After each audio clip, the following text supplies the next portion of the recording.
Hello दोस्तों, कैसे हैं आप लोग। तो गाइस, आज की वीडियो हम लाए हैं बहुत ही ज़्यादा अच्छे से। ये एक शख्सियत हैं फैज़ अहमद फैज़, और इनका एक नज़्म है, बहुत ही अच्छे से हम पढ़ेंगे इसको। चलिए फिर शुरू करते हैं।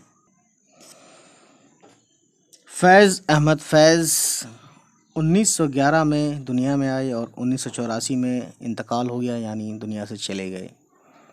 फैज़ सियालकोट के एक गांव में पैदा हुए। सियालकोट कहाँ पर है गाइस, मैं बता देना चाहता हूँ, पाकिस्तान में है। ठीक है, पहले इंडिया पाकिस्तान एक ही था, तो you know that very well. उन्होंने इब्तदाई तालीम यानी early education church mission school Sialkot से हासिल की। अंग्रेज़ी से एमए करने के बाद अमृतसर के एक कॉलेज में लेक्चरर मुकर्रर हुए। ठीक है, यानी टीचर बन गए, प्रोफेसर हुए बाद में, जाहिर सी बात है। बाद में उन्होंने फ़ौज में मुलाजमत की। अच्छा, फ़ौजी बन गए बाद में।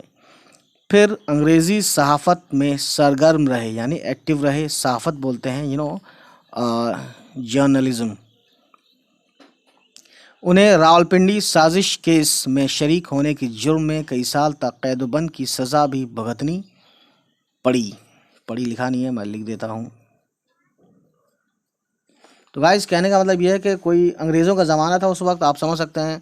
तो कोई साजिश रही होगी रावलपिंडी में, हिंदुस्तानियों ने मिलकर अंग्रेज़ों के खिलाफ रची होगी, तो उनमें इनका नाम आया होगा। ठीक है, तो इसकी वजह से ये उसके जुर्म में, है ना, उनका मुजरिम मानकर इनको कैद कर लिया गया था। ठीक है, तो यही कहानी है इसमें। फैज़ का इंतकाल लाहौर में हुआ, यानी मौजूदा टाइम में पाकिस्तान में है वो, यानी पाकिस्तान में की बात है। फैज़ गज़ल और नज़्म दोनों में मुमताज़ हैं।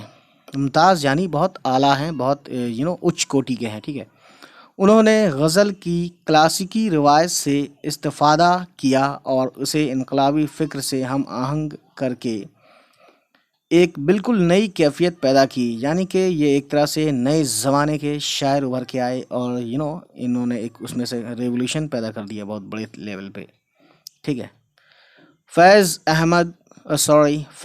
अहम तरीन तरक्की पसंद शायर थे। यानी कि जो मॉडर्न होते हैं, शेर व शायरी जो इस लेवल की करते हैं, तो तरक्की पसंद शायर कहते हैं उर्दू का। ठीक है, तो ये तरक्की पसंद शायरों में इनका नाम आता है। ठीक है, किनका नाम, फैज़ अहमद फैज़ साहब का।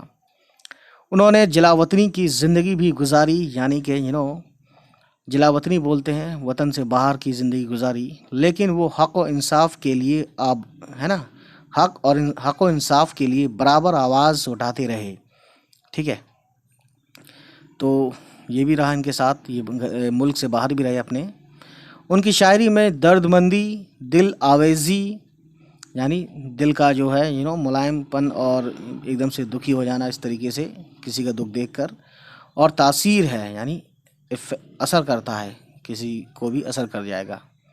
मुख्तलिफ़ ज़बानों में उनके कलाम के तर्जमे हो चुके हैं, यानी बहुत सारी लैंग्वेजेस में उनकी जो जो उन्होंने लिखा या जो भी इन्होंने काम किया है अदब में, लिटरेचर में, तो उसका इनके ट्रांसलेशन हुआ है कई लैंग्वेजेस में। ठीक है, उनके मजमूए नक्शे फरियादी, दस्ते सबा, जिंदा नामा, दस्ते तहे संग, सरे वादिये सीना, शाम शहर यारां, और मेरे दिल मेरे मुसाफिर वगैरह हैं।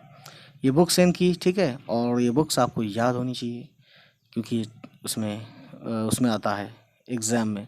उनका कुलियात नुस्खा हाय वफ़ा के नाम से शाया हुआ, यानी उनके सभी शेर व शायरी कुलियात कुलियात जो है, अच्छा, उनकी जो कुलियात है वो नुस्खा हाय वफ़ा के नाम से शायर हुआ, इस बुक से नाम से। ठीक है, तो गाइस, बहुत ही मशहूर, फेमस और बेहतरीन, ज़बरदस्त ये जो है इनकी नज़्म है, इसको पढ़ते हैं, बहुत मज़ा आने वाला है। बोल, इसका टॉपिक है बोल। बोल के लब आज़ाद हैं तेरे, बोल ज़बां अब तक तेरी है, तेरा सुतवां जिस्म है तेरा, बोल के जां अब तक तेरी है। देख के आहन गर की दुकान में, देख के आहन गर की दुकान में, तुंद है शोले सुर्ख है आहन, खुलने लगे कुफलों के दहाने, फैला हर एक जंजीर का दामन। बोल ये थोड़ा वक्त बहुत है जिस्म ज़बां की मौत से पहले, बोल ये थोड़ा वक्त बहुत है जिस्म ज़बां की मौत से पहले, बोलो बोल ये थोड़ा वक्त बहुत है जिस्म ज़बां की मौत से पहले, बोल के सच जिंदा है अब तक, बोल जो कुछ कहना है कह ले। और शायर का नाम फैज़ अहमद फैज़। और ये जो निशान लगता है ये लगता है किस पे, ये लगता है गाइस, आपको मैं बता देना चाहता हूँ, तखल्लुस यानी पोइट्री नेम पर लगता है, ठीक है। तो उर्दू में तखल्लुस बोलते हैं पोइट्री नेम को।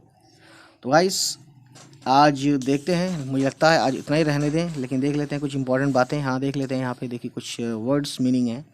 तो एक वर्ड आया था सुतवा। सुतवा मतलब होता है सीधा।